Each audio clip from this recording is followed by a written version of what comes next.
This is an in-service training program presented by Nutrition Care Systems. Today's topic, enhancing the resident dining experience.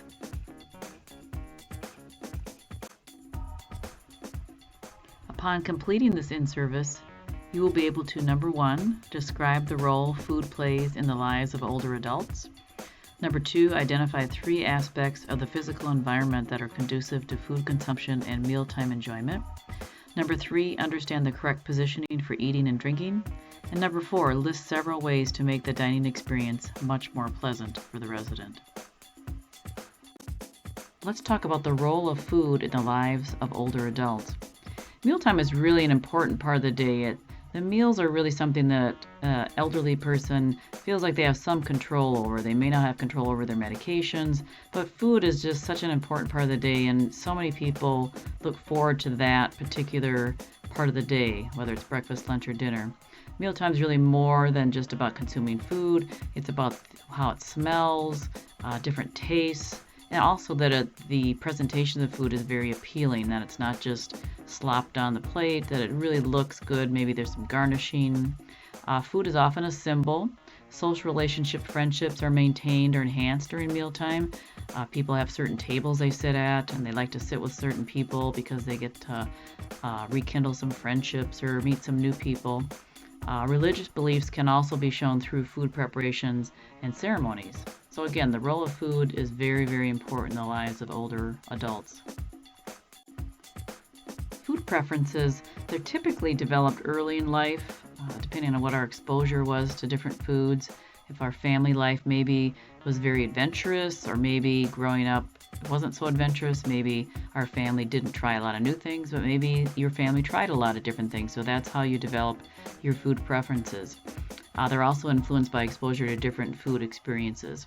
And certain foods make you feel comfort. For example, chicken noodle soup may remind you of being sick when you were a child, and as you're older, this might remind you of your parents. That brings back comfort to you. Physical changes can also impact the role that food plays in the life of older adults. So decreased sensory perception may decrease the enjoyment of food, just might be something that people don't enjoy anymore. Weakness and unsteady hands may make mealtime difficult. Maybe someone had a stroke and they're not able to use their right hand, right arm, having to feed themselves with their left arm, left hand. If that's not their dominant hand, may be difficult for them, and they may just end up giving up and deciding that they just don't want to eat for that particular day. So we have to be careful that people need help with eating, that we offer them as much assistance as they need. The physical environment is also key for the older adult. The dining room should have attractive physical surroundings, really foster a climate of friendship, happiness, make every effort to assure that each meal is a positive experience for the resident. Again, we want this to be a place where people have enjoyment and people enjoy themselves. They tend to eat better. So we want to make sure that the dining room is very attractive, doesn't have loud music, but also just a really nice environment for them to have a good meal. The dining environment is key, that we keep it personable and warm. When a resident arrives in the dining room, that we address them. Hello, Mrs. Jones. Hello, Mr. Jones. That we don't just ignore them. Make sure that you make the experience personable and warm for them. Flowers, interesting table decorations, depending on if there's a holiday, a welcoming entrance, maybe some sample plates. If there's holiday decorations that are tasteful. That all contributes to a really excellent environment for the resident, and again, encouraging their intake because of that. Another key is the furniture. Really, the furniture should be good quality and solid.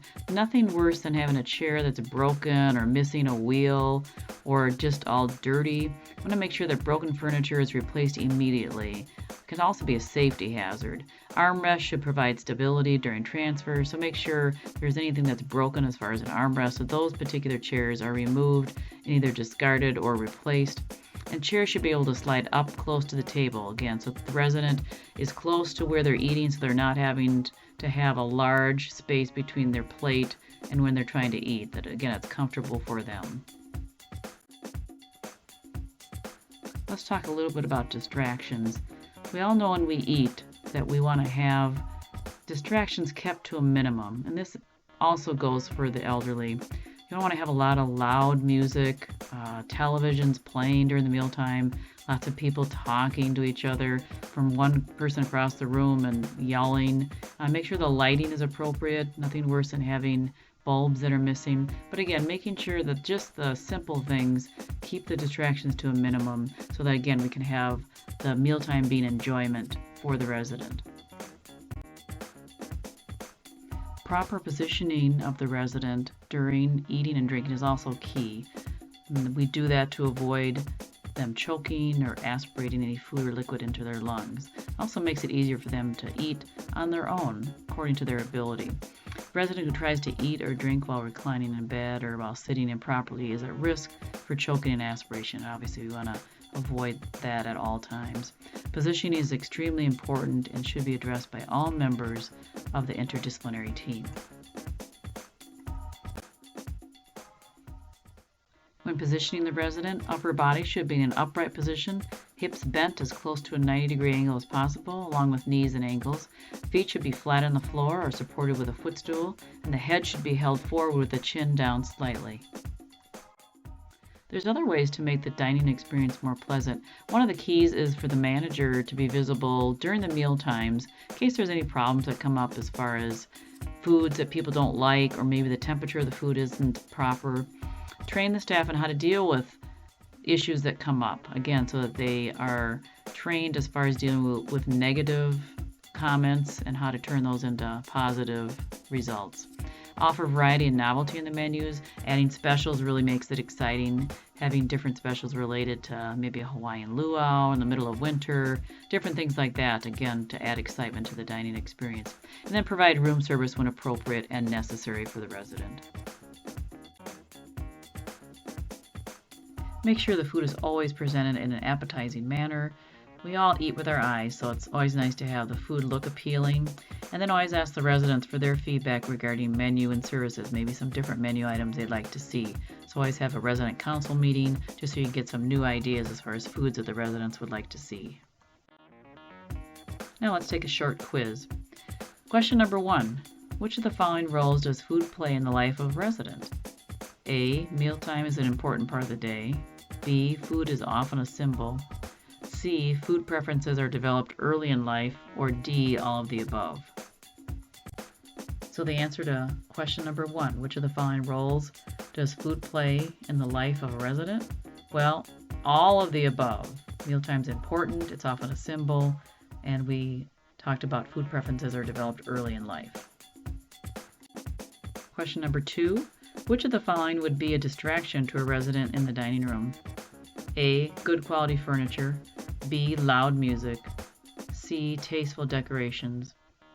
Or D. Flowers. Question number 2. Which of the following would be a distraction to a resident in the dining room? B. Loud music. Can be very distracting.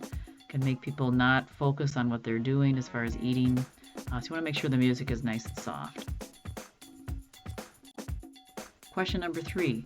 Which of the following would not be an acceptable way to position a resident for eating and drinking? A. Feet flat on the floor. B. Upper body in an upright position. C. Laying down in a bed. Or D. Feet on a footstool. Question number 3. Which of the following would not be an acceptable way to position a resident for eating and drinking? Of course, that would be C. Laying down in a bed would be a very inappropriate position for a resident. Risk of choking and aspiration would occur. Question number 4, true or false? Customer service goes a long way with the residents and their family members. The answer is true. Customer service goes a very long way with the residents and their family members. Question number 5, true or false? Don't ask the resident for feedback regarding the menu or service. Of course, the answer is false. We always want to ask the resident for their feedback regarding new menu items they may want or if they have any issues with the service. Thank you for your participation in today's program. Our goal is for you to use this information in your daily work. We hope you are well served today and every day. If you would like more information about our in-service programs or consulting dietitian services, please contact us on the web at nutritioncaresystems.com.